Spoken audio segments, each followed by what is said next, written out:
Albert Einstein once said, everybody's a genius. But if you judge a fish by its ability to climb a tree, it will live its whole life believing that it is stupid. Ladies and gentlemen of the jury, today on trial we have modern day schooling. Glad you could come. Not only does he make fish climb trees, but also makes them climb down and do a 10-mile run. Tell me, school, are you proud of the things you've done?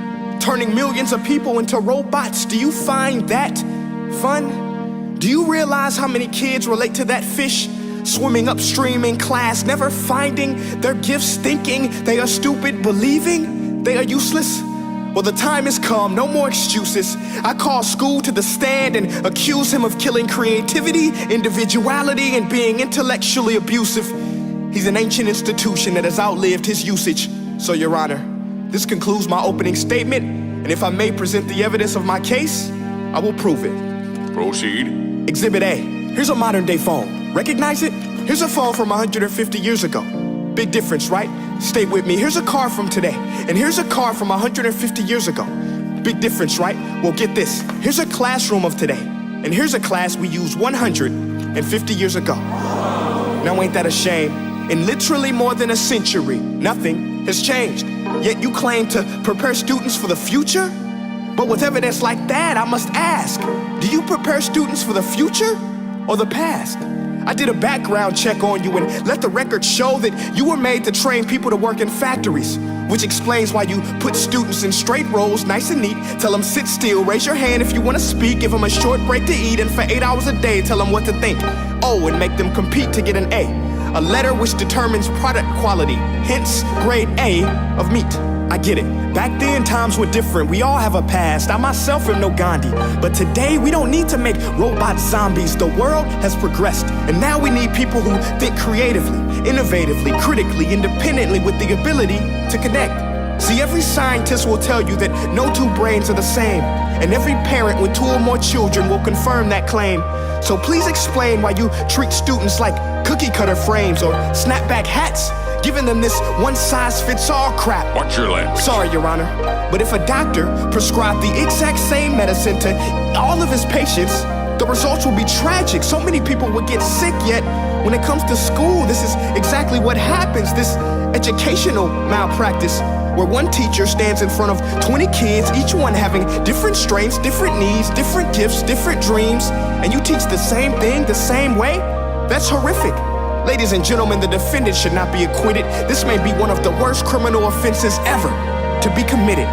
And let's mention the way you treat your employees. Objection. Overruled. I want to hear this. It's a shame. I mean, teachers have the most important job on the planet, yet they're underpaid? No wonder so many students are short-changed. Let's be honest, teachers should earn just as much as doctors, because a doctor can do heart surgery and save the life of a kid, but a great teacher can reach the heart of that kid and allow him to truly live. See, teachers are heroes that often get blamed, but they're not the problem. They work in a system without many options or rights. Curriculums are created by policymakers, most of which have never taught a day in their life. Just obsessed with standardized tests. They think bubbling in a multiple choice question will determine success. That's outlandish. In fact, these tests are too cruel to be used and should be abandoned, but don't take my word for it. Take Frederick J. Kelly, the man who invented standardized testing, who said, and I quote, "These tests are too cruel to be used and should be abandoned." Ladies and gentlemen of the jury, if we continue down this road, the results will be lethal. I don't have much faith in school, but I do have faith in people. And if we can customize healthcare, cars, and Facebook pages, then it is our duty to do the same for education, to upgrade it, change it, do away with school spirit, because that's useless unless we're working to bring the spirit out of each and every student. That should be our task.